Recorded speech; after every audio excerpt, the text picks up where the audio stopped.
Hello students, তোমরা সবাই কেমন আছো? আমি অনেক ভালো আছি। আজকে আমি মূলত ত্রিকোণমিতি সম্পর্কে তোমাদের বিস্তারিত ধারণা দেবো।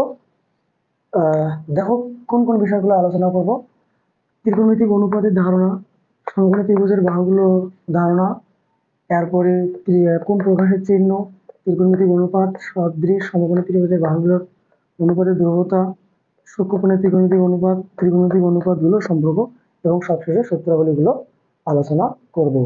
আচ্ছা দেখো, যে ত্রিকোণমিতিক অনুপাতের ধারণা, এই ত্রিকোণমিতিটা কখন কখন কিভাবে কোথা থেকে আসছে?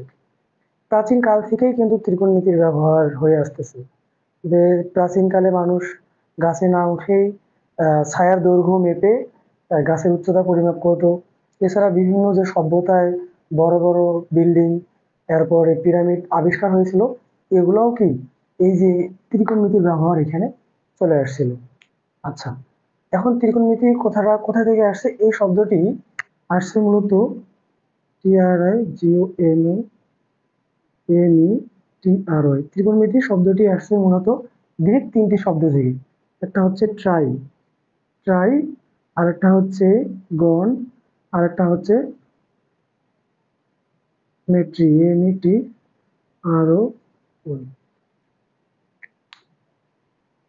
মেট্রন থেকে আসছে METRON। কি অর্থ হচ্ছে তিন, গণ অর্থ হচ্ছে ধার, আর মেট্রন অর্থ হচ্ছে পরিমাপ। অর্থাৎ অর্থ কি দাঁড়ালো? তিন ধার পরিমাপ।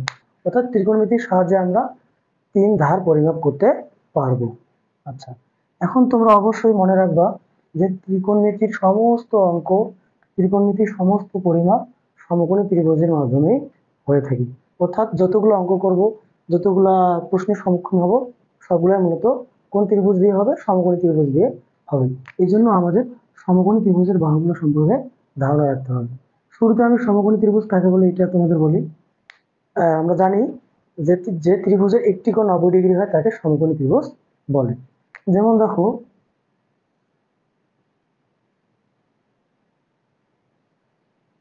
ABC মনে করি একটি কি সমকোণী ত্রিভুজ, কারণ এই কোণটা কত ডিগ্রি? 90 ডিগ্রি। আচ্ছা, এই সমকোণী ত্রিভুজের কোণ কয়টা? তিনটা, একটা দুইটা তিনটা। এই দুটো কোণের সমষ্টি অবশ্যই 90 ডিগ্রি হবে, কারণ আমরা জানি ত্রিভুজের তিন কোণের সমষ্টি কত ডিগ্রি হয়? 180 ডিগ্রি। তাহলে এ যদি 90 ডিগ্রি হয়, বাকি দুটো যোগ করে হবে 90 ডিগ্রি। এখন দেখো, এই যে সমকোণী ত্রিভুজের বাহুগুলো সম্পর্কে আমরা ধারণা পাবো। তাহলে কয়টা বাহু আছে এখানে? তিনটা বাহু আছে। এই তিনটা বাহুর মধ্যে সবচেয়ে যেটা বড় বাহু, এটার নাম হচ্ছে কি? অতিভুজ। অতিভুজ, অতিভুজ, ভুজ বা বাহু। এরপরে দেখো, যদি আমি এই কোণটার সাপেক্ষে ধরি, তাহলে এই বাহুটা হচ্ছে ভূমি, ভূমি বা সন্নিহিত বাহু। সন্নিহিত বাহু মনে রাখবো, দুইটা নাম। এর কয়টা নাম? দুটো নাম, একটা ভূমি অথবা সন্নিহিত বাহু। আর আমি যে কোণটা ধরছি, এই কোণটার বিপরীত পাশে যে বাহুটা থাকবে, এই বাহুটার নাম হচ্ছে বিপরীত বাহু। বিপরীত বাহু বা হচ্ছে কি লম্ব, বা লম্ব অবশ্যই মনে রাখতে হবে। তাহলে দেখো, এই কোণের সাপেক্ষে এই বাহুটাকে নাম হচ্ছে কি? ভূমি অথবা সন্নিহিত বাহু। আর এই কোণের বিপরীত পাশে যে বাহুটা রয়েছে, এই বাহুটার নাম কি? বিপরীত বাহু অথবা লম্ব। আবার দেখো, যদি আরেকটা সমকোণী ত্রিভুজ অঙ্কন করি, দেখো ভালো করে অঙ্কন করি। আচ্ছা, মনে করো ABC একটি সমকোণী ত্রিভুজ, এই কোণটা কত ডিগ্রি? 90 ডিগ্রি। এবার যদি আমি এই কোণের সাপেক্ষে ধরি, তাহলে কি হবে? এই বাহুটা হয়ে যাবে ভূমি, ভূমি বা সন্নিহিত, সন্নিহিত বাহু। আর এই বাহুটা অতিভুজেই থাকবে। মনে রাখবো, সবচেয়ে বড় বাহুটা হচ্ছে কি? অতিভুজ। আর এই বাহুটা তখন হয়ে যাবে কি? বিপরীত বাহু বা লম্ব। মোট কথা মনে রাখতে হবে, যেখানে কোণ উৎপন্ন হবে বা যে কোণটা বিবেচনায় নিয়ে আসা হবে, ওই কোণের সাথে যে বাহুটা আছে, ওই বাহুটা হবে ভূমি অথবা সন্নিহিত বাহু। ভূমি অথবা সন্নিহিত বাহু। এবং আর কোণটার বিপরীত পাশে যে বাহুটা থাকবে, ওই বাহুটার নাম হবে কি? বিপরীত বাহু বা লম্ব। এই কথাটা মনে রাখলেই আমাদের হয়ে যাবে। আচ্ছা, তোমাদের গণিত বইটাতে দেখো দেওয়া আছে যে বিভিন্ন ধরনের চিত্র দেওয়া আছে। দেখো, এই যে চিত্রগুলো দিয়ে রাখছে। দেখো এখানে এই যে থিটা কোণের সাপেক্ষে কোনটা কোন বাহু, এইখানে থিটা কোণটা উল্টা করে দিচ্ছি, এইখানে থিটা কোণটা উল্টা করে দিচ্ছি। এছাড়াও এই পাশে আরো আছে। তাহলে আমাদের মনে রাখতে হবে যে কোণের সাপেক্ষে বলা হয়েছে ওই কোণের সাথে যে সংলগ্ন দুইটা বাহু আছে, একটা হবে অতিভুজ আর একটা হবে ভূমি বা সন্নিহিত বাহু, এবং ওই কোণের বিপরীত পাশে যে বাহুটা থাকবে ওই বাহুটার নাম হচ্ছে কি লম্ব বা বিপরীত বাহু। আচ্ছা, এরপরে দেখো আমি যে কোণটা তোমাদের থিটা দ্বারা প্রকাশ করে দেখাইলাম, এ বি সি ত্রিভুজের এই কোণটা আমি থিটা দ্বারা প্রকাশ করে দেখাইলাম। দেখো যে এই কোণ প্রকাশের যে চিহ্নগুলো আছে শুধু থিটা না, গ্রিক আরো শব্দ আছে, আরো বর্ণ আছে যেগুলো দিয়ে ত্রিকোণমিতিক কোণগুলো প্রকাশ করা হয়। কি কি? Alpha, beta, gamma, omega, phi এবং থিটা। এই চিহ্নগুলা, এই বর্ণগুলা দিয়ে, গ্রিক বর্ণগুলা দিয়ে মূলত কি কোণগুলো প্রকাশ করা হয়। এছাড়াও এই যে শীর্ষবিন্দুগুলো আছে এগুলোকে ইংরেজি বড় হাতের লেটার দিয়ে প্রকাশ করা হয় এবং বাহুগুলোকে ছোট হাতের লেটার দ্বারা প্রকাশ করা হয়। অবশ্যই মনে রাখবা। কি বললাম?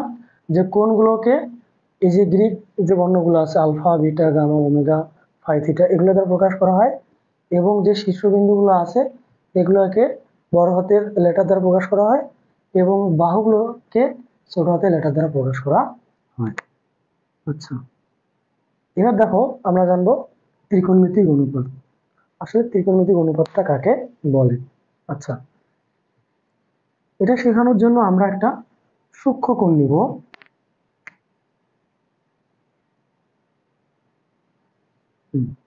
একটা আমি সূক্ষ্মকোণ নিলাম, মনে করো এক্স ও এ। এই কোণটা কি অবশ্যই সূক্ষ্মকোণ হবে। সূক্ষ্মকোণ মানে কি 90 ডিগ্রির চেয়ে কম হবে। আচ্ছা, এখন দেখো এই সূক্ষ্মকোণের ও এ বাহুর যে কোনো বিন্দু পি নেই, নেওয়ার পরে ও এক্স এর উপর পিএম লম্ব টানি, তাহলে কি হবে? এই কোণটা অবশ্যই 90 ডিগ্রি হবে। তাহলে আমরা পি ও এম একটা কি পাচ্ছি বলতো? পি ও এম একটা সমকোণী ত্রিভুজ পাচ্ছি। এই সমকোণী ত্রিভুজের এই কোণটা সূক্ষ্মকোণ। আচ্ছা, এখন দেখো এর ফলে আমরা এখানে কয়টা বাহু পাবো? 3টা বাহু পাবো। কি কি বাহু? একটা হচ্ছে ওপি, আরেকটা হচ্ছে ও এম, আরেকটা হচ্ছে কি পিএম। এই বাহুগুলোর মধ্যে যে অনুপাতটা আমরা পাবো এটা কখনোই পি বিন্দুর উপর নির্ভর করবে না। আচ্ছা, এখন দেখো যদি আমি আরেকটা বিন্দু পি ড্যাশ নেই এবং ও এক্স এর উপর আবার লম্ব টানি M1, সেটা P1 ধরলাম, এটা M1 ধরলাম, তাহলে আমরা আরেকটা ত্রিভুজ পাচ্ছি না? ত্রিভুজটা কি হচ্ছে?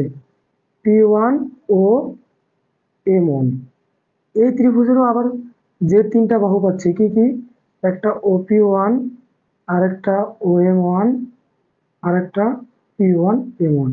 এদের মধ্যে যে অনুপাতটা পাবো এই ত্রিভুজের অনুপাতের সমান অবশ্যই হবে।